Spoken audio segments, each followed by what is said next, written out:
I'm Jeff Fritz with Soundstage.com, and I'm joined today by James Tanner. He is the CEO of Bryston, the famous amplifier manufacturer in Canada. James, how are you today? Just great, bud. Nice to be here.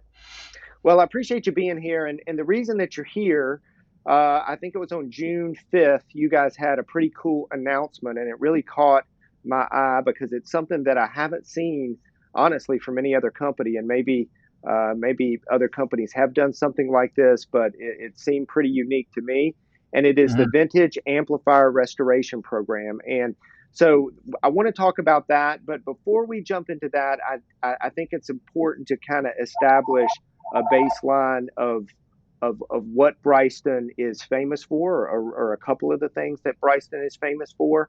And just Mhm. so people know, you guys are super entrenched in the power amplifier industry, both for consumers and for pro audio.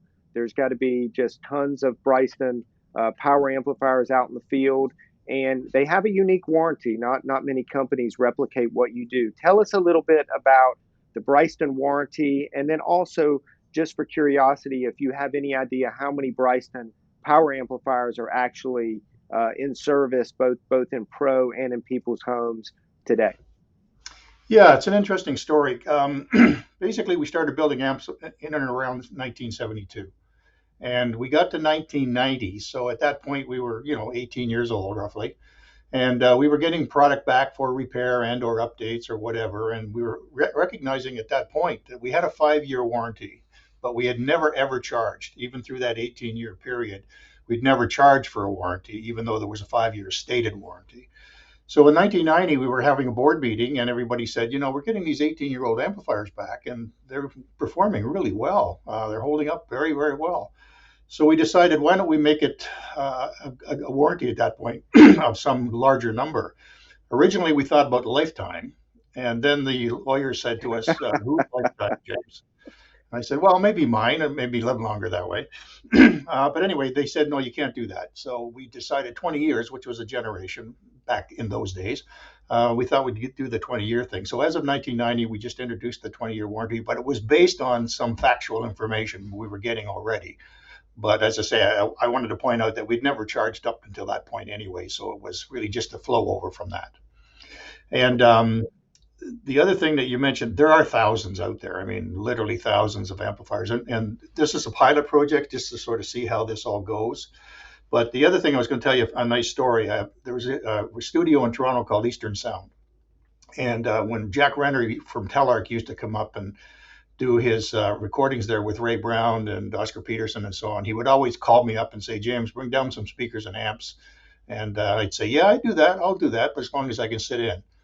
So I would go down and we'd set the thing up. And while I was there, the owner of Eastern Sound came in and said, James, come with me for a second. Now, this is going back probably 15 years. He said, come on with me. And he took me in another studio. And behind this glass was about 6 Bryston amplifiers. And he said, see those? I said, yeah. And he says, guess how long they've been on? And I said, no idea. 23 years. Oh, Never wow. been on. Yeah. So that was pretty cool. That's So crazy. we knew going in that we had a product that, and if you think about it this way, if you design something for 20 years or to be 20 years, it forces your engineering teams to think in those terms. I'm not thinking, hey, 2 years from now I can replace a capacitor, or 5 years from now I can replace an output device. You're thinking what happens in 20 years. And so that gives a whole different mindset to the actual design functions of the amplifiers. Well, and so I'm so curious now that you guys have announced the restoration program, exactly how that dovetails with the warranty. But before you get into that, let's talk about the program itself. I understand that there are 3 tiers, and let me just see if I've got them right, and then you can kind of go into Yeah. some detail. The first tier is basically a mechanical assessment of the amplifier, replacing anything that needs to be replaced, just kind of a general going over, so to speak. The second tier is cosmetic, which is really intriguing to me that you guys can actually do some refinishing of some of the older, face plates and things of that nature. That's pretty intriguing. And then the third are the actual output devices in the amplifier. So I Yeah. guess, and what I would like to have you explain, does a customer just choose exactly what they want? You guys do an assessment, make a recommendation, kind of tell us how it works, basically. Yeah, like what we were finding was that people would be returning an amplifier for warranty purposes or whatever. And once it was outside the warranty, once it was beyond the 20 years, that we would call them back and say, look, it looks like we could do this, this, this, and this for you. And a lot of it had to do with electrical characteristics, plus, as you say, the mechanical characteristics. And we would just give them a price and then we would go ahead and do it. And then I got the idea of, well, why don't we look at that sort of market wise instead of just a particular customer calling up and saying, can I send it in for repair? And the assumption you have to make here is it's beyond 20 years. We're not talking anything within warranty is covered anyway, but beyond 20 years. And then when I started looking at the numbers and thinking, boy, there's a lot of amplifiers out there that are beyond that. So the first idea was to have it come in. We would assess it. And then we thought, it kind of leaves it out in the open. Like people have no idea what it was going to cost. So we thought, well, let's do a basic, based on our history, let's do roughly $1,000 will give us a situation where we can do most of what had to be done. Now, if we find, for instance, that we don't have to do something, that $1,000 could change as a result of that. But that's sort of a Okay. base model that we used accordingly. On the cosmetic side, we're doing our own faceplates now in-house. Like one of the changes that occurred when we did the changeover in the ownership was that we could now start doing things ourselves in the factory. And of course, with all these part shortages and things going on today and the time frames, it was a good move, just kind of at the right time. So we can do our own faceplates. We can do our own silk. We don't actually use silk screening anymore. It's actually a UV printer. We can do our own graphics. We can do all that stuff now. So if we get an older amplifier in, assuming that the cosmetics are fine, we would just give them back the same faceplate, the same handles, so on. But if for some reason it's not, we could do a refinishing on those particular units. And the idea would be we'll put a metal plate on the back somewhere saying when it was updated and the date, and then we would also give them a 3-year warranty on that update. Okay. Well, And then now the input devices, the third one, is the odd time we will get a unit in where the I don't know what you would call it, like the material that goes around between the heatsink and the output device sometimes can corrode and becomes powdery. So we could replace those if it comes down to it. But again, it's only if necessary. Okay. Okay. Now, the one exception I would imagine, would you guys, let's say you had an amplifier that was still within the warranty period, maybe 15 years old, but it's Yeah. had some cosmetic problems. You guys would still take that in and do the cosmetic restoration, for the price, for the stated price, even though it's still within the warranty period. Is that fair to That's say? a good idea. That's a good idea. I never thought of that. Yeah, yeah. I mean, there'd be no reason not to if the customer really wanted us to. Yeah. And there seems to be this real thing about vintage product nowadays. I mean, the response we've had on our face page in response to announcing this has just been huge. I think we've currently got over 20,000 responses to this particular program, Wow. which Well, is and great. that's it's a great point that you just brought up. If you look at what's going on in Hind Audio today and all of the Mhm. retro speakers, gosh, it seems Yeah, like every other month there's a company that announces a retro speaker, something that they produced, 30, 40, 50 years ago, and it's been exactly. completely reworked, and here Yeah, you go. So you yeah, guys are actually able to kind of one up those guys a little bit if you think about it, because you're taking not a reproduction, but an actual vintage amplifier, yeah, right? And you're doing some refinishing, and you're giving them something that looks yeah, probably pretty doggone good when they get it back.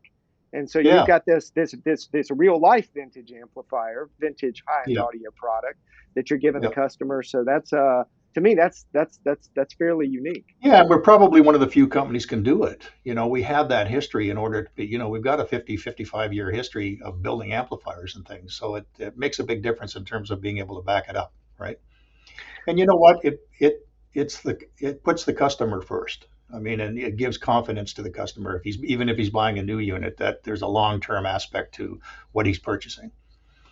Well, and that's a really good point too, and that's something that I've actually written a lot about recently.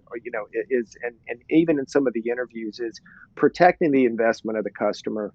Hmm. The prices of high-end audio equipment, and certainly Bryston is in the super high value, category. You guys aren't producing $100,000 amplifiers, thank goodness. But Mhm. you're still, it's still more money than a lot of people spend on audio components. Let's face it. Absolutely. And Yeah. so you're really protecting that investment by telling the customer, not only do we give you this warranty period, but there's even something in place, after that warranty period. And who knows if they'll actually use it. If somebody buys, a Bryson amplifier today, who knows what the world's gonna look like, high-end audio is gonna look like 20 years from now. But just having that peace of mind, to Yeah. me, is a great benefit to the customer, Yeah. that's making that expenditure. I'll tell you another really neat story. When we first brought out the B60, which is the small integrated amp, the 60-watt integrated amp, we brought it out, and I think we were doing the show at PIC Congress, which is, as you know, was going way back. So I'm not sure of the actual year that we actually brought it out, Jeff, but we had a young couple come in the room and at the PIC Congress, and they had named their son Bryston, Oh my goodness. and we awarded him a B60 at that point. So that guy's got to be like 30 years old. Wow. So that was pretty Wow. cool back on that, yeah. It But you're would right. be cool to track that person down if there's Actually, I'm any trying to way. do that. I'm trying to do that. Actually, we got a contest going now on our Facebook where we're asking people to call in with their oldest B60. So far, I've got number 79, the 79th unit. So I'm hoping Okay. one of those people that will call in will do that. And what we're planning on doing, just to give you a heads up on it, is we're planning on refurbishing it from scratch and then have it reviewed. So you'd have a Uh, 30, 35-year-old product that's getting a review, right? yeah, that's amazing. Actually, if you had somebody that would agree to it, doing some type of a video, Yeah. just and perhaps showing, this is just off the cuff, Stages. but Yeah. thinking, family photos, and there's the Yeah. Bryston Yeah. integrated amp in in the background. Well, That'd be pretty cool. the other question that I have, Yeah. James, and this is just again curiosity on my part, have you gotten anything in for either for warranty or in this program? I guess you're just getting started here, but one of the super old products, and you just kind of scratch your head as to what's wrong with it, or are you guys just so familiar with the products that it's just super straightforward at this point? Yeah, I mean, a couple of the technicians that have been doing the repairs and doing the upgrades for us, they both have been with us 40, 30 years at this point. So they're very familiar with the old stuff. It's not like you're having to retrain somebody in terms of where to look and what the problems are.